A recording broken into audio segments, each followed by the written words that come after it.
Hello everyone, welcome to my channel easy study guide. सॉमसोबत चालतो आपण नेहमीप्रमाणे आणि सॉमचा आजचा शेवटचा पार्ट आहे, दॅट इज 7th पार्ट. आणि त्यात आपण बघणार आहोत 3 dimensional stress state and generalize Hooke's law आणि relation between all modulus constants, that is E, K आणि जी. तर आपण त्यांच्यातलं म्हणजे ई आणि केचं रिलेशन, ई आणि जीचं रिलेशन आणि तिघांचं सोबतचं रिलेशन आपण असं बघणार आहोत. इम्पॉर्टंट टॉपिक आहे तो. तर आपण स्टार्ट करूयात. पण स्टार्ट करण्याच्या अगोदर तुम्हाला जर आधीचे पार्ट्स पाहिजे असतील तर लिंक डिस्क्रिप्शन बॉक्समध्ये आहे मेन्शन केलेली. आणि हा व्हिडिओ आवडला तर लाईक करा, शेअर करा आणि सबस्क्राईब करा माझ्या चॅनलला. So without wasting time we should start with 3 dimensional stress state and generalised Hooke's law. तर सी इयर मी एक बॉडी अज्युम केली आहे, इलेमेंट आहे, त्याला स्ट्रेस अप्लाय झालेला आहे sigma X in the direction X, मग positive X, negative X, Y direction positive Y, negative Y, Z direction positive Z आणि निगेटिव्ह झेड. तर याला नॉर्मल स्ट्रेसेस अप्लाय झालेले आहेत, 3 डायरेक्शन्समध्ये अज्युम ॲक्ट झालेले आहेत, म्हणून याला 3 डायमेन्शनल स्ट्रेस स्टेट, तिघ डायमेन्शन्सला स्ट्रेस अप्लाय झाला आहे म्हणून 3 डायमेन्शनल स्ट्रेस स्टेट म्हणतात. तर ही आहे तुमची 3 डायमेन्शनल स्ट्रेस स्टेट. आणि यासाठीचं हुक्स लॉचं इक्वेशन काय असेल ते आपल्याला बघायचं आहे. तर याच्यात जो हा सिग्मा एक्स आहे, सपोज आपण एक एक्स ॲक्सिसच्या अलॉंगचा घेतला, एक सिग्मा एक्स कन्सिडर केला, जे सिग्मा एक्ससाठी अप्लाय होईल सेम सिग्मा वाय आणि सिग्मा झेडसाठी पण अप्लाय होणार आहे. फक्त तुमचं त्यात ॲक्सिसचा चेंज असेल, बाकी सेम प्रकारे सेम वेने तुमचा अप्लाय होणार आहे. जर हा सिग्मा एक्स जो आहे तो काय करतोय, ह्या डायरेक्शनला, एक्स डायरेक्शनला काय करतोय, this is tensile in nature, right. तर हा एक्स डायरेक्शनला टेन्साईल फोर्स अप्लाय करतोय. टेन्साईल फोर्स अप्लाय किंवा टेन्साईल नेचर असल्यामुळे जे स्ट्रेन प्रोड्यूस होईल ते एक्स डायरेक्शनला टेन्साईल असेल अलॉंग एक्स डायरेक्शन, आणि वाय आणि झेड डायरेक्शनला काय असेल, लॅटरल असेल. म्हणजे काय, जेव्हा आपण अलॉंग एक्स ॲक्सिस कन्सिडर करतोय तेव्हा एक्स ॲक्सिसच्या अलॉंग टेन्साईल स्ट्रेन प्रोड्यूस होतोय, आणि त्यावेळेस सिग्मा वाय आणि सिग्मा झेड काय करतायत, लॅटरल स्ट्रेन प्रोड्यूस करतायत. आपण जेव्हा एक्स ॲक्सिस कन्सिडर करतोय तेव्हा, जेव्हा आपण वाय ॲक्सिस कन्सिडर करू तेव्हा sigma Y along Y axis tensile produce करेल आणि एक्स आणि झेड त्यावेळेस लॅटरल असेल. जेव्हा झेड कन्सिडर करू तेव्हा झेड ॲक्सिसच्या अलॉंग टेन्साईल असेल, एक्स आणि वाय तेव्हा लॅटरल असतील. आता आपण एक्स ॲक्सिस कन्सिडर करतोय, मग त्या केसमध्ये सिग्मा एक्स तुमचा टेन्साईल प्रोड्यूस करतोय, कोणता, टेन्साईल स्ट्रेन प्रोड्यूस करतोय, आणि सिग्मा वाय आणि सिग्मा झेड काय करतायत, लॅटरल स्ट्रेन प्रोड्यूस करतायत. मग त्याचे इक्वेशन्स कसे येतील, आपण पॉइशन्स रेशो लास्टला स्टडी केलेला आहे. पॉइशन्स रेशो काय होता, mu is equals to minus lateral, मी हे रफ करते, म्यू काय होता आपला, mu was minus lateral strain to the longitudinal strain, right. मग याचाच उपयोग आपल्याला करायचा आहे जेव्हा मी जेव्हा मी स्ट्रेन्स अलॉंग, म्हणजे आता मी एक्स ॲक्सिसचा विचार करते, तर एक्स ॲक्सिसच्या अलॉंग माझा सिग्मा एक्स काय प्रोड्यूस करतोय, टेन्साईल प्रोड्यूस करतोय. मग एक्स ॲक्सिसच्या अलॉंग पूर्ण, म्हणजे ही जी एक्स ॲक्सिसच्या अलॉंग जे माझं स्ट्रेन प्रोड्यूस होतं याच्यात माझा सिग्मा एक्सचा पण विचार केला जाईल, सिग्मा वायचा पण विचार केला जाईल, आणि सिग्मा झेडचा पण विचार केला जाईल. जो तो ह्या डायरेक्शनने एक्स ॲक्सिसच्या अलॉंग सिग्मा एक्स प्रोड्यूस होतोय, तर त्याच्यामुळे प्रोड्यूस होणारा जो स्ट्रेन असेल तो त्या केसमध्ये काय असेल, पॉझिटिव्ह असेल. का, तर तो तिथे लॉन्जिट्युडिनल असेल, त्याचं टेन्साईलमुळे एक्सटेन्शन होणार आहे. मग याच्यामुळे काय होतं आहे, ह्या इक्वेशन मॉड्युलस ऑफ यंग्स मॉड्युलसनुसार काय असतं, यंग्स मॉड्युलसच काय यूज करते, मी आधी तुम्हाला सांगितलं की मी सगळीकडे नॉर्मल स्ट्रेस यूज केलेले आहेत, म्हणून इथे ईज येतोय, ईज स्ट्रेस अपॉन स्ट्रेन, राईट. मग हे जे आहे माझं, हे एक्स ॲक्सिसच्या अलॉंगसाठी काय येईल, sigma X upon E. Sign will be positive, Y, कारण ते एक्सपान्शन होणार आहे, तो तिकडे लॉन्जिट्युडिनल असेल. आता पुढे काय येणार आहे, वाय ॲक्सिसचा परिणाम काय आहे, इप्सिलॉन एक्सवर. वाय ॲक्सिसचा परिणाम असा आहे की तो लॅटरल स्ट्रेन प्रोड्यूस करणार आहे, त्याचे डायमेन्शन्स डिक्रीज होतील, म्हणून निगेटिव्ह साईन.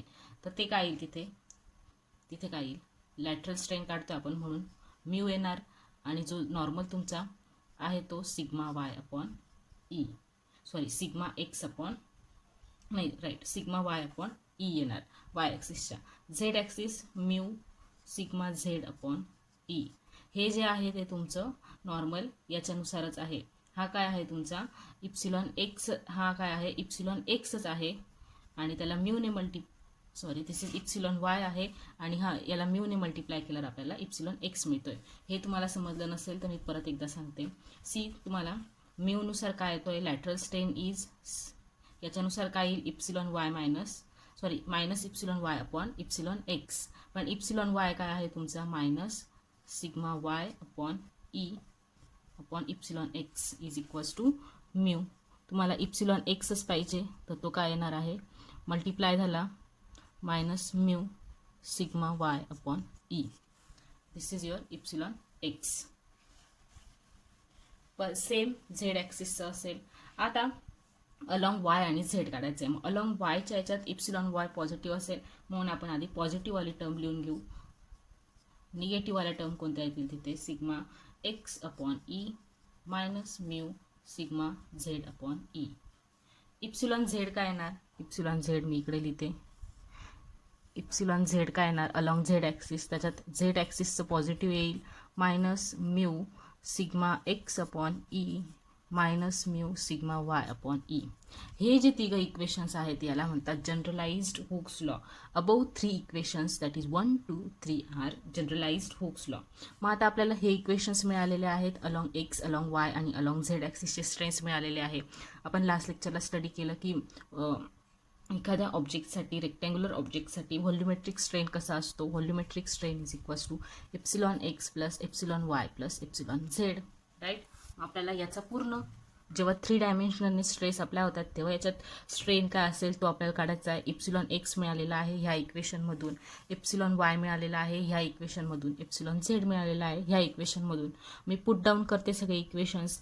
जेव्हा मी सगळे इक्वेशन्स पुट डाऊन करेल तेव्हा मला काय मिळेल sigma X upon E plus sigma Y upon E plus sigma Z upon E minus काय मिळेल मला 2 mu sigma X upon E. इथे 2 कसं काय आला, हा इथला निगेटिव्ह आणि हा इथला निगेटिव्ह -2. परत वाय ॲक्सिस सोबत पण 2 mu sigma Y upon E minus 2 mu sigma Z upon E. आता याच्यातून सिग्मा एक्स ह्या दोघं टर्म्समधून sigma X upon E common निघेल, ह्या दोघं टर्म्समधून sigma Y upon E common निघेल, sigma Z upon E common निघेल. ते जेव्हा मी सॉल्व करते तेव्हा मला काय मिळतं आहे sigma X upon E 1 minus 2 mu plus sigma Y upon E 1 minus 2 mu plus sigma Z upon E 1 minus 2 mu. Again हे जेव्हा होतं आहे मग फायनल इक्वेशन्स काय येतील सगळीकडून 1 मायनस 2 म्यू कॉमन निघेल. Epsilon V is equals to sigma X upon E plus sigma Y upon E plus sigma Z upon E 1 minus 2 mu. 1 minus 2 mu. This is your generalized hook. Sorry, this is your strain for volumetric strain for rectangular bar. हे होतं तुमचं generalise hooks लॉचं equation. फार काय अवघड नाही आहे, mathematically solve करत जायचं आहे तुम्हाला. तर हा एक पार्ट झाला. मी फक्त इथे मॅथमॅटिकली सॉल्व केलेलं आहे. हे जे 3 इक्वेशन्स ऑप्टेन झाले ते कसे ऑप्टेन झाले तेवढं तुम्हाला समजायला पाहिजे होतं का जेव्हा आपण एक्स ॲक्सिसच्या अलॉंग अप्लाय करतो तेव्हा बाकीच्या 2 ॲक्सिसमध्ये लॅटरल असेल आणि म्हणून तुमचं इकडे निगेटिव्ह साईन येत जाते आणि तो ॲक्सिसचा तुमचा इथे तो स्ट्रेन तुम्ही कन्सिडर करत जातात. सेम आहे, बाकीचं तुम्हाला मॅथमॅटिकली सॉल्व करता येतं आहे. तर हे झालं तुमचं 3 डायमेन्शनल स्ट्रेस स्टेट आणि जनरलाइज्ड हुक्स लॉ. नंतर फक्त तुम्ही एका सिंगल ॲक्सिससाठी पण घेऊ शकताय तिथे. म्हणजे मी ती एक्स ॲक्सिसचं घेतलं तर तिथं मी वाय आणि झेडचा जर मला घ्यायचं नसेल याच्यात अकाउंटमध्ये घ्यायचं नसेल किंवा कन्सिडर नसेल करायचं तर मी फक्त तिथे सिग्मा एक्स अपॉन ई घेईल. दुसरीकडे दुसऱ्या याच्यासाठी मी दुसरं घेईल. हे त्याचे पार्ट्स पडत जातात, ते इम्पॉर्टंट नाही आहे, हे इम्पॉर्टंट होतं फक्त. आता आपण बघूयात रिलेशन बिटवीन म्यू पण बघायचं आहे तुम्हाला. पॉइसन्स रेशो इम्पॉर्टंट रोल प्ले करतो कारण त्याच्याशिवाय तुमचं लॅटरल आणि लॉन्जिट्युडिनल डिफरन्शिएट होत नाही. तर आपण पहिल्यांदा ई आणि म्हणजे यंग्स मॉड्युलस आणि बल्क मॉड्युलसमधलं रिलेशन बघूयात. ई आणि के मधलं. सी हा पार्ट इम्पॉर्टंट आहे, याच्यावर बरेच MCQs फ्रेम होतात. अगेन मी एक क्युबिकल बॉडी घेते. क्युबिकल बॉडीला मी अगेन इकडे स्ट्रेस अप्लाय करणार आहे. क्युबिकल बॉडी किंवा परत बॉडीला मी स्ट्रेस का अप्लाय करते, कारण आपला के आहे, के कशाचा असतो, बल्क मॉड्युलसचा असतो.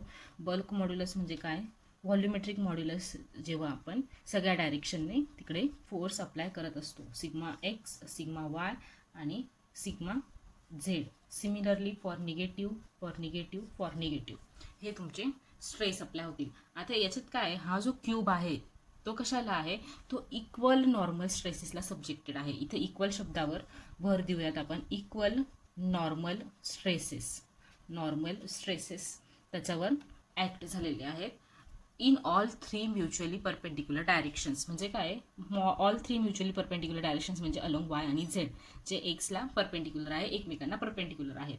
तर आपण जसं मागच्या आत्ता लेटेस्ट काय स्टडी केलं, volumetric strain is equals to sigma X upon E plus sigma Y upon E, मी ई कॉमन घेऊन घेते, plus sigma Z upon E into 1 minus 2 mu. आता स्टडी केलं तर हे जे आहेत ते इक्वल नॉर्मल स्ट्रेसेस आहेत, म्हणून मी काय करते, sigma X is equals to sigma Y is equals to sigma झेडला सिग्मा अज्युम करते. मग माझा व्हॉल्युमेट्रिक स्ट्रेन काय होईल, 3 sigma upon E 1 minus 2 mu. हे इक्वेशन 1 घेऊ आपण, कन्सिडर करू. पण आपल्याला माहिती आहे व्हॉल्युमेट्रिक स्ट्रेनचं फॉर्म्युला काय असतो, volumetric strain is equals to stress upon bulk modulus. कशानुसार, हुक्स लॉनुसार bulk modulus is equals to volumetric stress upon volumetric strain. मी इकडून हा व्हॉल्युमेट्रिक स्ट्रेन काढला, हीच व्हॅल्यू मी इक्वेशन 1 मध्ये पुट करते. Sigma upon K is equals to 3 sigma upon E 1 minus 2 mu. Sigma will get cancel, sigma will get cancel. काय येतं आहे मग, ई इकडे आणला, E is equals to 3k 1 minus 2 mu. This is relation between Young's modulus and bulk modulus. Important formula आहे, star mark करून घ्या. E is equals to 3k 1 minus 2 mu. आता आपल्याला बघायचं आहे relation between E and G. थोडं lengthy आणि tricky आहे, ते तुम्हाला थोडं नीट कॉन्सन्ट्रेट करावं लागेल. इथे ई आणि जी म्हणजेच काय आहे, मॉड्युलस ऑफ रिजिडिटी आणि यंग्स मॉड्युलसमधलं रिलेशन बघायचं आहे. सी इयर आपण हा जो आहे हा कॉन्स्टंट बघतोय, इथे याच्यासोबतचं रिलेशन बघतोय.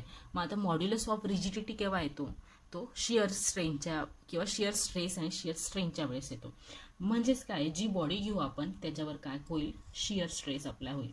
दिस is one body, A B C आणि डी. याच्यावर काय अप्लाय होतोय, माझा शिअर स्ट्रेस टाऊ अप्लाय होतोय. जेव्हा ह्या डायरेक्शनमध्ये शिअर स्ट्रेस अप्लाय होईल तेव्हा काय होईल, माझ्या बॉडीचं काय होईल, डिफ्लेक्शन होईल. डिफ्लेक्शन कुठं होईल, ह्या डायरेक्शनला होईल. जेव्हा डिफ्लेक्शन ह्या डायरेक्शनला टँजेन्शियल फोर्स अप्लाय होतोय तेव्हा सगळ्यात जास्त डिफ्लेक्शन कशाचं होतंय, डायगोनल बी डीचं होतंय. डायगोनल बी डीचं डिफ्लेक्शन BD1 पर्यंत झालं. हे दोघं तर सेम राहतील. हे ज्या वेळेस BD इलॉंगेट होतोय त्यावेळेस तुमचा AC काय होईल, कॉम्प्रेस होईल. AC काय होणार आहे, कॉम्प्रेस होणार आहे. This is my BD. AC will get compressed. This is C1. म्हणजे काय, BD इलॉंगेट होतोय आणि AC काय होतोय तुमचा, कॉम्प्रेस होतोय. एवढं लक्षात ठेवा तात्पुरतं. मग आता ह्या फिगरवरून तुमचं BDवरचं स्ट्रेन, BDवरच जास्त स्ट्रेन ॲक्ट झालेला आहे तुमचा, BDच डिफॉर्म झाला आहे. तर स्ट्रेन ऑन BD काय असेल, epsilon BD will be equal to काय असतो, deformation minus that is change in length minus upon original length. BD1 minus BD upon BD. हे तुमचं डिफॉर्मेशन झालं आहे. इकडे मी एक परपेंडिक्युलर टाकते, हा M आहे. पण BD1 म्हणजे हा डायगोनल मायनस BD, हा जो आहे, मी ब्लॅक पेनने दाखवते हवं तर, हा जो BD आहे, हा BD जेव्हा आपण त्याला सबस्ट्रॅक्ट करू BD1 मायनस BD तेव्हा आपल्याला काय मिळेल, D1M मिळेल. म्हणजेच काय येईल, BD1 minus BD will be equal to D1M upon BD. This is solved equation. आणि आता आपण हे असंच राहू देऊ आणि आपण ट्रायंगल D1DM, मी इकडे परत एकदा काढते, D1DM कन्सिडर केला तर त्याच्यात काय येतं तुमचा, हा जो आहे हा 45 डिग्री, त्याच्यात कॉस ऑफ 45 काय येईल, कॉस ऑफ एनी अँगल काय असतं, ॲडजस्टंट अपॉन हायपोटिनस, म्हणजेच D1M अपॉन D1D. याच्यावरून D1M काय मिळतं तुम्हाला, D1M will be equal to D1D into cos of 45. Right. अजून एक गोष्ट याच्यात बघायची, लक्षात ठेवायची तुम्हाला, हा जो क्यूब आहे त्याला इक्वल साईड्स आहेत, म्हणजे हा इक्वल साईड आहे ऑफ ए आहे त्या प्रत्येक साईडची लेंथ म्हणा किंवा साईड ए त्याचं डायमेन्शन आहे प्रत्येकाचं आणि इक्वल आहे ते. हा मिळाला तुम्हाला D1M is equals to D1 cos of 45. याला तात्पुरतं बाजूला ठेवूयात आपण, इक्वेशन रोमन 1 देऊन. परत आपल्याला अजून एक ट्रँगल अजूम करायचा आहे, इथे ऑब्झर्व करायचा आहे, ट्रँगल ABD. कुठे दिसतोय ट्रँगल ABD, ट्रँगल ABD. तर triangle ABD again this is perpendicular. यात पायथागोरस थेरम अप्लाय होईल, त्याच्यानुसार BD square hypotenuse square is equals to बाकीच्या साईडचा स्क्वेअर असतो will be equal to AD square. पण मी आत्ताच सांगितलं तुम्हाला इथे सगळ्या साईड्स काय आहेत तुमच्या इक्वल आहेत, म्हणजे AB जेवढी येईल तेवढीच AD येणार, म्हणजेच A square plus A square will be equal to 2A square BD square, म्हणजेच BD will be equal to root of 2A, that is root of 2AD घेऊ आपण इथे, रूट ऑफ 2AD. मग याच्यामुळे इक्वेशन 1 काय बनतं आपल्याला, इथून आपल्याला हे जे इक्वेशन 1 होतं तुमचं, D1M मिळाला, त्याची व्हॅल्यू टाकूयात, epsilon BD will be equal to D1M काय आहे, D1 cos of 45 upon BD मिळाला root of 2AD. Cos of 45 काय असतो, cos of 45 will be is 1 upon root 2. त्याची व्हॅल्यू पुट केली तर हा रूट 2 होईल, म्हणजेच काय होईल 1 upon 2 D1 AD. This is epsilon BD. पण जेव्हा आता तुम्हाला हे तर माहिती आहे, आपण शिअर स्ट्रेसमध्ये शिकलेलोच आहेत की डिफॉर्मेशन अँगलच्या स्वरूपात होतं, तिथे आपला शिअर स्ट्रेन काय होता, फाय होता. राईट. मग जेव्हा आपण डिफॉर्मेशन स्मॉल घेतो, टॅन ऑफ फाय, इथं फाय कोणता येतोय, हा येतोय फाय, तर टॅन ऑफ फाय किती येईल तिथे, tan of phi will be equal to D1 opposite upon adjacent घेतो आपण त्याच्यात, अपोजिट D1 अपॉन AD येईल, त्याच्यात हा फाय येतात तिथं तुमचा. मी परत एकदा इथे डायग्राम काढते किंवा तुम्हाला इथंच दाखवते, जेव्हा आपलं डिफॉर्मेशन असतं तेव्हा हा फाय असतो, this is phi. Tan of phi काय येईल, tan of phi opposite upon adjacent, opposite काय आहे तुमची D1 अपॉन AD. हे पण शिकलेलो आहे, जेव्हा डिफॉर्मेशन स्मॉल असतो तेव्हा tan of phi is equals to phi असतो, मग phi is equals to D1 upon AD. ही व्हॅल्यू आपण ह्या इक्वेशनमध्ये पुट करू, म्हणजेच epsilon BD will be equal to phi upon 2. Right. एवढं मिळालं, epsilon BD is equals to phi upon 2. पण फाय काय आहे तुमचा, शिअर स्ट्रेन आहे. शिअर स्ट्रेन आपण कसं दाखवतो, जर आपण मॉड्युलसच्या टर्ममध्ये घेतलं तर G is equals to tau upon phi, that is phi is equals to shear stress upon modulus of rigidity. मग आपण हीच व्हॅल्यू इथे पुट करू, therefore epsilon BD will be equal to tau upon 2G. हे एक मिळालं. पण मी तुम्हाला आधीच सांगितलं, जेव्हा डिफॉर्मेशन होतंय तेव्हा BD काय होतोय तुमचं, डायगोनल काय होतोय, BD डायगोनल इलॉंगेट होतोय. मग जेव्हा तो इलॉंगेट होईल तेव्हा त्याच्यात टेन्साईल स्ट्रेन BD मध्ये कशा इलॉंगेशनमुळे काय होईल, टेन्साईल स्ट्रेन तो काय असेल तुमचा, tensile strain due to elongation on BD will be equal to tau upon E. हा इलॉंगेट होत होता आणि तुमचा AC काय होत होता तुमचा कॉम्प्रेस होता. तो कॉम्प्रेस झाल्यामुळे पण BDवर काहीतरी स्ट्रेन येतोय, तर strain on BD due to compressive stress, मी कॉम्प्रेसिव्हला असं दाखवते, कॉम्प्रेसिव्ह स्ट्रेस ऑन ACवर पण कॉम्प्रेसिव्ह स्ट्रेस आल्यामुळे BD मध्ये काहीतरी स्ट्रेन डेव्हलप होईल, तो काय असेल, mu into tau upon E according to Poisson's equation. मग टोटल स्ट्रेन ऑन BD काय होईल, हे प्लस हे, total strain on BD will be equal to tau upon E plus mu into tau upon E. आपण इथून काय म्हटलेलं आहे, EBD काय आलेला आपल्या इथे, तो इथे टाकू आपण, टाऊ अपॉन 2G, टाऊ इथे कॉमन काढला 1 प्लस म्यू E, हा गेला. काय येतं आहे मग आता आपल्याला जी आणि ई उरतोय. मग परत ई इकडे आणला. E is equals to 2g 1 plus mu. This is equation between this is relation between E and G. समजलं नसेल तर परत बॅकला जा, व्यवस्थित समजेल, थोडं कॉम्प्लिकेटेड आहे. तर हे होतं तुमचं रिलेशन. आता आपल्याला तिघांमधलं रिलेशन बघायचं आहे. अगदी 2 मिनिटाचं काम आहे, लगेच सांगते मी. हे एक रिलेशन आलं आणि मागच्या वेळेस ई आणि के मधलं काय होतं 3k 1 मायनस 2 म्यू. याचाच आपल्याला यूज करायचा आहे. हे दोन इक्वेशन आपल्याला मिळालेले आहेत. मग ह्या दोन इक्वेशनवरून काय कळतंय, पहिल्यांदा हे इक्वेशन घेऊया आपण, याला 1 देऊ आणि याला 2 देऊ. याच्यावरून 1 मायनस 2 म्यू काय मिळतो आपल्याला, 1 minus 2 mu is equals to E upon 3k with implies 2 mu is equals to 1 minus E upon 3k हे मिळतंय. याच्यावरून म्यू काय मिळतोय आपल्याला, ह्या दोघं इक्वेशनमध्ये कॉमन काय सध्या, ई सोडला तर म्यू कॉमन आहे म्हणून आपण म्यूची व्हॅल्यू काढून घेतोय. Which implies mu is equals to 1/2 E upon 6k. हा 2 इथे मल्टिप्लाय झाला आणि हे इक्वेशन यूज करू आपण. 1 plus mu is equals to E upon 2g. परत याच्यावरून म्यूची व्हॅल्यू काढायची आहे. काय येईल, mu is equals to 1 minus हा 1 इकडे आला, ई अपॉन 2g मायनस 1. हे दोघं इक्वलाइज करायचे करू शकतो आपण, कारण इकडे म्यू आलाय, इकडे म्यू आलाय. 1/2 minus E upon 6k is equals to E upon 2g minus 1. Solve करायचं आहे. सॉल्व केलं तर काय येईल, 3/2 is equals to E common काढला 1/6k प्लस 1/2g. काय केलं मी, हा जो आहे तो इकडे आणला आणि हा 1 इकडे आणला.